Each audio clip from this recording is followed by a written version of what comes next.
Jumpa lagi di Ribut TV dan jumpa lagi di rekomendasi smartphone akhir tahun 2021 dari kami, dan kali ini ada di rentang harga 1 sampai 2 juta rupiah. Nah, masih dengan saya Dedi dan ada Chris di sebelah saya walaupun tidak satu ruangan karena masih dalam karantina. Jadi saya nggak bisa join, dan kali ini kita akan bahas di rentang harga yang paling ekonomis yang kita akan rekomendasikan 1 sampai 2 juta rupiah.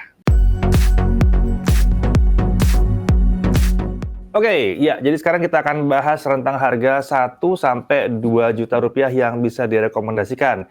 Tapi sebelum itu ada apa nih, Chris? Sebelum kita mulai ke list smartphone-nya, seperti biasa, disclaimer dulu.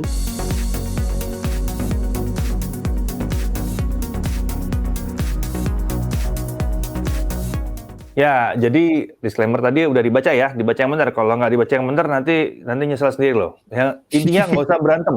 Preferensi setiap orang itu bisa beda-beda ya, dan nggak ada yang salah ya. Oke, kita langsung mulai di 1 sampai 2 juta rupiah. Ini ekspektasinya gimana nih, Chris? Ekspektasinya di kelas harga segini ini yang paling agak susah sih. Jangan sampai kalian ngarap 1 juta, ngarapnya banyak semua, mau dapat semua gitu. Enggak ya.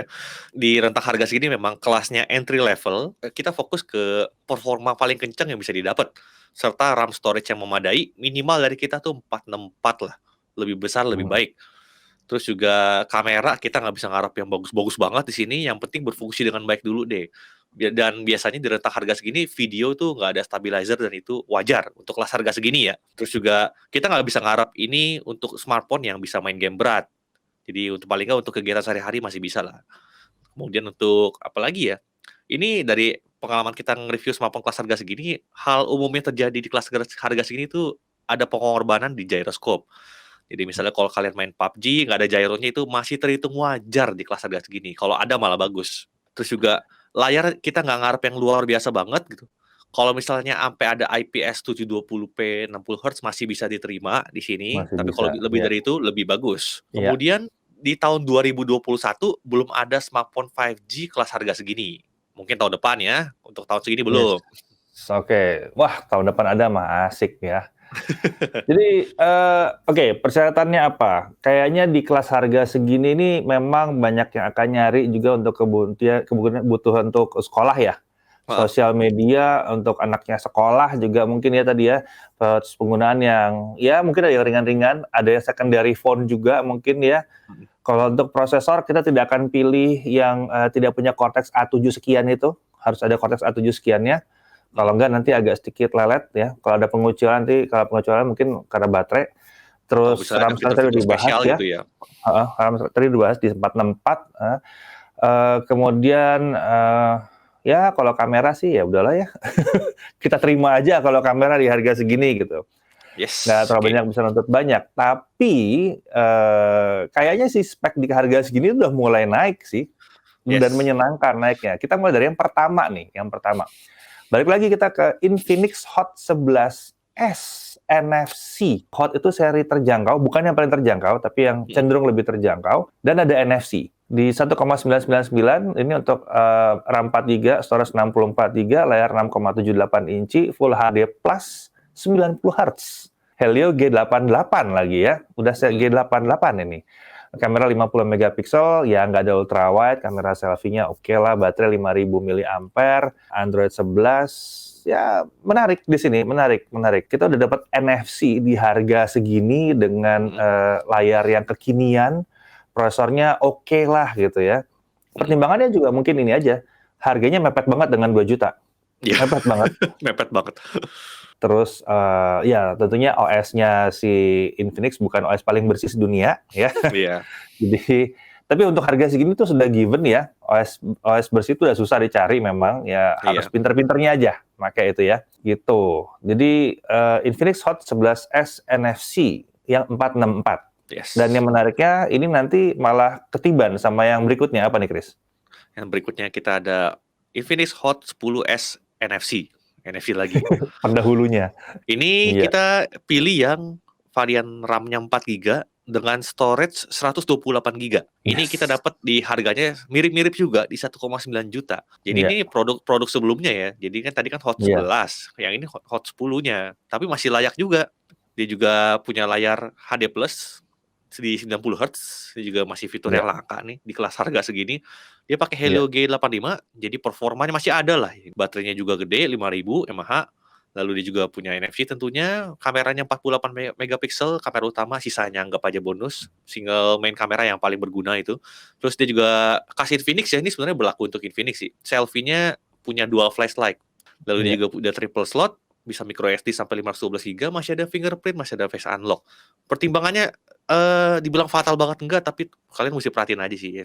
Tentunya OS tadi seperti Dedi bilang tadi nggak bersih-bersih amat. Lalu juga USB-nya masih pakai micro. Mungkin ada bilang Ini ya yang kan udah karena zamannya versi Type C. lama, karena versi lama ya. Tapi banyak orang juga yang masih ya udah nggak Ya apa-apa udahlah, gitu nggak ya. apa-apa lah gitu ya. Terus juga speakernya masih mono gitu. Itu Oh aja iya, tadi gua pertimbangannya. kelewat tuh. Kalau yang Hot 11 itu udah stereo speakernya, Udah udah dua stereo. lah, udah dua. Iya. Iya. Yes, Tapi yang ini menarik sebenarnya sebetulnya ada saudaranya nih. iya yang kita review. Justru kita review yang itu. Iya, kita ini saudaranya Hot 10s. Hot 10s tanpa NFC. Yang menariknya adalah baterainya lebih gede di 6000 mAh. RAM storage-nya 6128, harganya ya kurang lebih sama atau bahkan lebih murah ya, sekitar 1,8 ini ya. Mirip-mirip. Iya, jadi ini juga salah satu yang menarik sih kalau kalian nggak butuh-butuh amat sama NFC.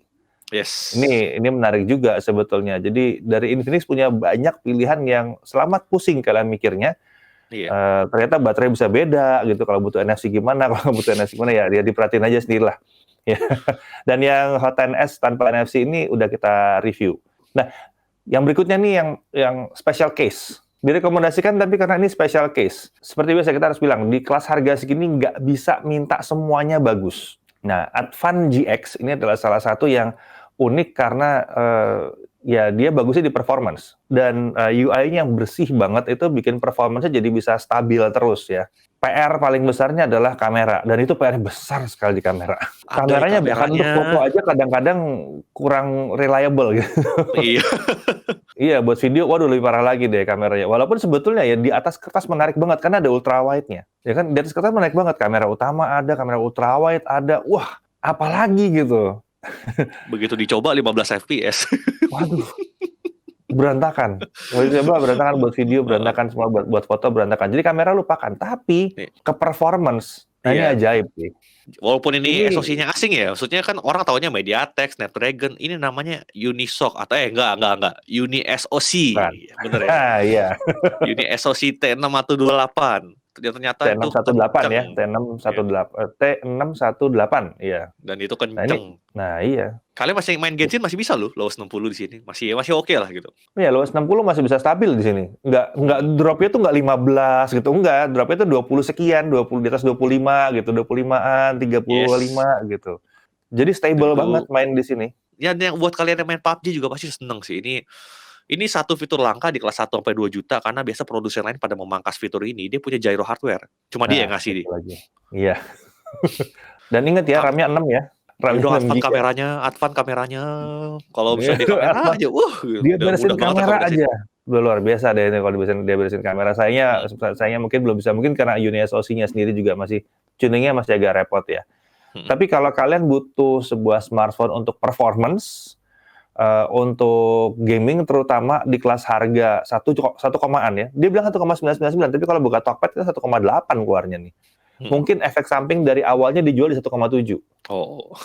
Awalnya 1,7 nih dijualnya nih. Jadi kalau sekarang jual 1,8. Jadi di bawah 2 juta nyari HP buat gaming, pilihannya cuma ini. Cuma ini, yang lain nggak terlalu di bawah 2 juta. Ini yang beres, agak aneh sih. Menyatakan ini dengan SoC yang ajaib ini. Cuma ya ini pilihan yang oke banget sih untuk gitu ya. Tapi lupakan kameranya. Kita nggak bisa ngasih di bawah 1,5 juta karena sayang ya rasanya. Kalian keluar di bawah 1,5 juta, takutnya nanti malah kalian baru pakai sebentar terus berasa pengen ganti, berarti udah harus kehilangan uang lagi di situ. Sayang. Mending pertahankan yang ada sekarang atau ya paksakan untuk dapat yang memang sudah sangat layak. Nah, pengecualian ada tentunya. Ini ada honorable mention, atau kalian masih pakai ini ya pegang aja terus. Kalau bisa nemu ini masih oke sih harusnya. Kalau nemu ini di bawah 2 juta. Ini PR-nya nih ya. Yang pertama ada apa nih, Chris? Yang pertama itu ada Redmi 10 yang 464. Nah, kalau yang versi tingginya kan kita masuk di atas 2 juta. Sebenarnya Ya, Redmi 10 varian yang terendahnya itu di bawah 2 juta. Cuman ya harusnya. harusnya kalau kalian masih bisa nemu itu di bawah 2 juta itu masih oke. Jadi Iya. itu ya speknya udah oke banget, layarnya 6,6 inci, udah pakai Corning Gorilla Glass 3, Helio G88, udah lumayan. Kamera utamanya 50 megapiksel juga oke. Lalu Iya. juga dia masih ada kamera ultra wide-nya, baterainya gede. Nah, buat kalian yang nyari MIUI juga ini masih oke juga. Ya ini, pilihan yang menarik juga, Iya. asal harganya bener. Ya, kalau harga di bawah 2 juta ini oke. Kalau di atas 2 juta, berarti silahkan nonton video kami sebelumnya ya. Kemudian yang Oke. berikutnya lagi, ini juga sebetulnya jawara banget ya ini. Tadinya nih jawaranya di kelas harga ini nih, sayangnya kita nggak nemu harga barunya dengan yang harga sesuai dengan di Poco-nya sendiri. Ini adalah Mm-mm. Poco M3 yang versi 464 ini harusnya harganya 1,79 atau 0,8 juta lah harusnya ya, yang 464. Snapdragon 662. Nah, ini Snapdragon ini ada a certain kind of smoothness-nya tuh beda gitu. Kalau Iya. pakai Snapdragon tuh smoothness-nya beda. Kamera segala macam itu ada konsistensi di situ biasanya. Gue juga Konektivitas, WiFi gue gitu. juga baru sadar deh dari pilihan HP kita yang kita listing tadi itu malah jarang Snapdragon ya. Jarang. Kalau di bawah 3 juta udah jarang Mm-mm. gitu. Tumben. Semoga tahun Nah, depan ini nemu banyak. pertanyaan kemarin waktu di Hawaii juga, kemana nih di bawah 3 juta? Sabar. Semoga Jadi dua-dua. ini hal yang membuat kemarin di 2021, selama 2021 ini kenapa MediaTek unggul sekali, karena di versi murahnya, untuk smartphone yang terjangkaunya, itu rajanya MediaTek sekarang, gitu. Udah nggak panas lagi, fiturnya udah banyak, performance udah tinggi, gitu kan. Tapi masih ada lah yang nyempil kayak Poco M3. Seandainya kalian masih bisa nemu ini di bawah 2 juta, 1,8 apalagi ya, ini tetap menarik banget yang satu ini. Ya terutama salah satu Yes. menariknya karena Snapdragon-nya, karena ya pakai Snapdragon tuh ya ada beda lah. Fiturnya dia memang lebih lengkap, memang lebih apa ya, lebih dewasa aja di dalam fitur-fitur dari SoC-nya sendiri. Dan ya penampilannya si Poco yang satu ini juga ini ya nyeleneh ya, Keren kalau ya. dapat keren ini keren. Kalau dapat yang kuning ya, waduh. Keren banget. Oke, satu lagi ini nggak tahu mau dibilang honorable mention, tapi kayaknya layak untuk diingetin aja deh kalau ini. Special case ini. Special case banget di bawah 1,5 juta, ada Tecno Spark 7 NFC. Ini RAM-nya 2 Yes. GB sayangnya. Yes. Tecno mau kasih RAM-nya 3 GB aja gitu, masih mendingan ini ya. Iya. Coba 332 tuh. 332 aja deh, masih gampang nih menyarankannya. Tapi 1,3 juta, dengan 1,3 juta rupiah bisa pakai NFC, ya cuma ini. Kalau kalian butuh NFC ya, mau ngisi kartu gitu ya, misalnya sering banget ngisi kartu, budgetnya nggak ada gitu. Bisanya ini ya, udah ini dia, 1,3 juta dari Tecno Spark 7 NFC. Kita pernah tes ya juga ya, Mas nih. Iya, udah kita review juga. Udah kita tes juga. Ya ini salah satu yang di bawah 1,5 juta. Kita tidak merekomendasikan ini untuk performance sama sekali tidak, hanya untuk Nggak kalau ada. kalian memang butuh NFC. Spesifik banget NFC murah. Yes. Ya, dan again sebetulnya dengan nambah sekitar 500-600 ribu, ya saya nggak bisa bilang itu kecil ya, tapi kalau memang bisa nambah 500 ribu, 600 ribu, ada pilihan lain yang di awal-awal tadi, ya, yang dari Infinix itu ada 2 yang pakai NFC. Itu akan jauh lebih menyenangkan makainya untuk jangka panjang. Dan yang terakhir adalah kalau kalian misalnya punya smartphone yang SoC-nya itu punya Cortex A7 sekian, kalau MediaTek itu berarti Helio G70 ke atas, 70 ya, 80, 85, 88, 90-an ya. Nah, kalau masih punya yang kayak begitu, ya udahlah, diam aja, pakai aja dulu, nikmati aja dulu, nggak usah terlalu pusing mau ganti yang baru kalau di harga segini. Ya, nggak usah pusing-pusing ganti yang baru ya di situ. Dan yang perlu diingat waktu sih, karena kita rekomendasi ini ada di Desember 2021, udah akhir tahun. Jadi kalau misalnya smartphone kalian masih kenceng atau masih layak pakai gitu, perlu diingat tahun 2022 udah sebulan lagi. Bentar lagi, iya. Jadi akan Dan ada segera serbuan baru. Harusnya yes. M4 ya, Poco M4 tuh harusnya udah segera datang, harusnya. Aduh spoiler. Loh, enggak kan emang jatahnya dong. M3 udah lama jatahnya. nih, M3 series sudah lama nih. Sudah saatnya berubah jadi M4 kalau namanya M4. Terus dari Xiaomi juga yang seri 11-nya harusnya udah saatnya datang untuk Redmi ya. itu harusnya udah datang. Jadi sabar-sabar aja kalau SoC kalian masih oke, kalau rasanya masih nyaman, sabar-sabar aja di sini karena nggak banyak yang bisa gantiin seri-seri sebelumnya. Ya paling-paling Infinix itu yang baru launching di akhir tahun. Iya. Banyak yang menarik karena ada NFC-nya dan performanya udah tinggi gitu. Iya, oke kalau gitu. Sampai di sini dulu untuk rekomendasi kita untuk smartphone akhir tahun 2021 untuk 1 sampai 2 juta rupiah. Ingat kita udah pernah bikin yang di atas 10 juta, 7 sampai 10 udah, 5 sampai 7 udah, terus 3 sampai 5 udah ya. 2 sampai 3 itu juga sudah. Dan sekarang yang 1 sampai 2 juta. Dan masih satu kategori lagi, tapi nanti tunggu agak sedikit geser, kita masih mengolah satu kategori lagi nih. Yaitu kategori smartphone untuk gaming.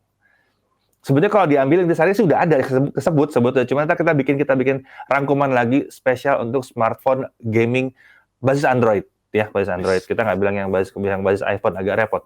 iPhone ya iPhone gitu. Yang basis Android. Nanti kita akan bahas lagi spesifik untuk smartphone gaming, untuk semua rentang harga kita akan bahas lagi.